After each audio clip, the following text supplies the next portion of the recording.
Alright, hello, welcome to Jingle Shake video. This is Lane Redmond's style of shake. I call it the back fourth shake. You're taking the top of your drum and shaking it back and then forward. So I'll show you how to do that. So first off, I have my thumb in sort of the Mediterranean American style. So my thumb is on the back jingle. I have my first finger on the drum, my middle finger supporting underneath, my ring finger on this front jingle, and my pinky finger on the same jingle that my thumb is on. It's really important to have a strong base while you do this because you just have to have a really solid foundation. So now all I'm doing is I'm going to tilt my wrist upwards like this. And when I do that, my top of my drum goes backwards. And then I bring my wrist back to neutral, so it's up, and then I just go back to neutral, and it comes forward. So this is the essence of the shake. Make sure that you're not vice gripping too hard on the drum. You're holding it firmly, but also not too hard that it feels like it's just like a vice grip. It can be really hard, and that's a pretty standard beginning mistake, is because you're trying to control the drum and maintain it, that you're actually holding the drum too hard. So if you can, as you start to do the stroke, just make sure you start to relax it, and then you'll feel a lot better while doing it. So first exercise, we're just going to go back, forth, back, forth, back, forth, back, forth. Just tilting my wrist up and down, or up in neutral, I guess, technically. You want to try to do this rhythmically.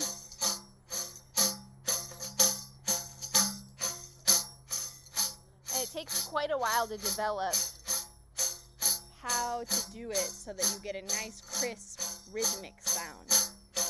If I get too wishy-washy, you notice how it gets kind of, the back jingle isn't rhythmically precise. So I'm kind of doing like a strong and sharp back forth.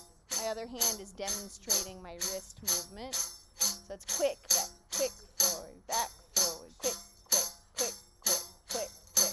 And so you think of it maybe like a little more like how a robot would move. Back, forth, back, then like a smooth wrist.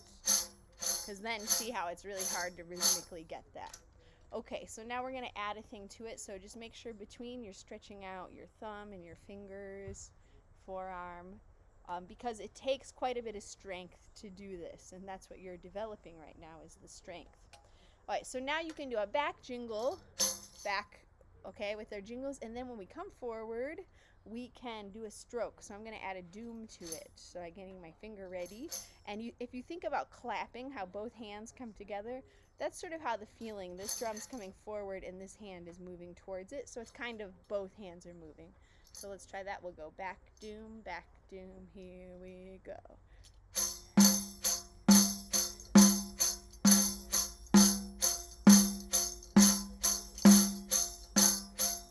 Sometimes you miss. You're going for consistency.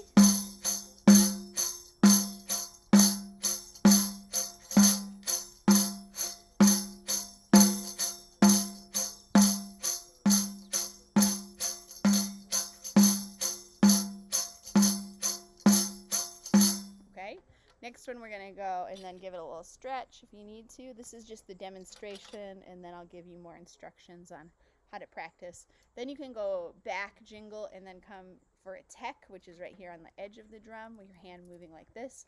Again, like the clap, they're coming together, so like this.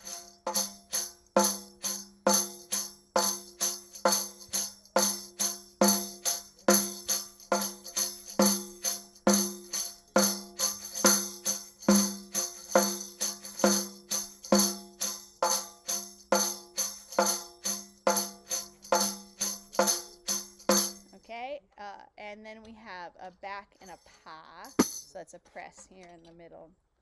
So we got.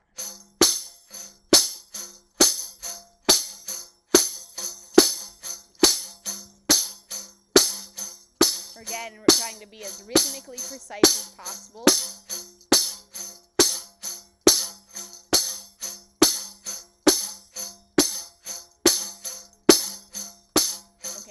want to show you something with this pa. The pa is the easiest one to do if you practice this right, because you just kind of catch the drum. And it actually gives your holding arm some relief. So notice when I'm normally doing a doom,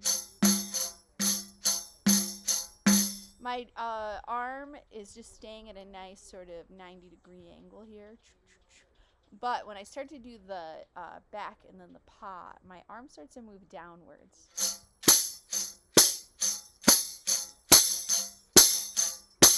Because I'm literally catching the drum. So I'm bringing it up, and I'm just kind of stopping the drum with a catch.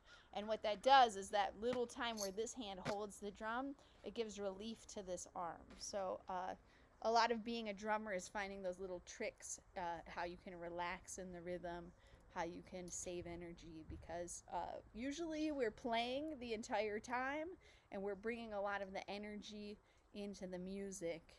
And so you have to learn little tricks on how to make it sustainable for you.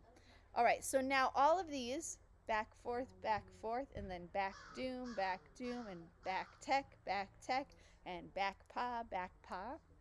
What I'd like you to do to practice those is to do each one a round of 10 times. And I'll show you an example with just the back, forth, what that looks like. So here we go. 1, 2, ready, go. 1, 2.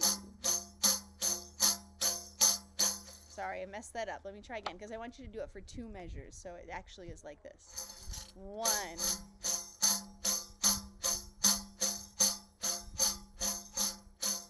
2,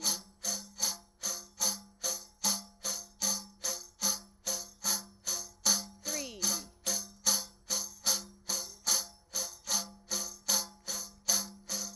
4,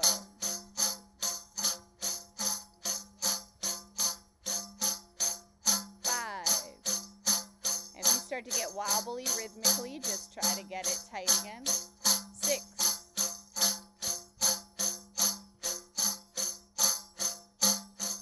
7,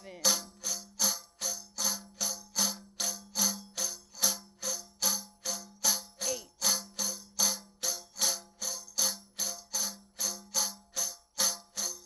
9, almost there, you can do it.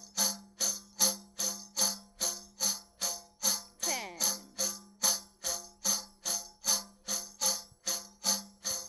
and stop.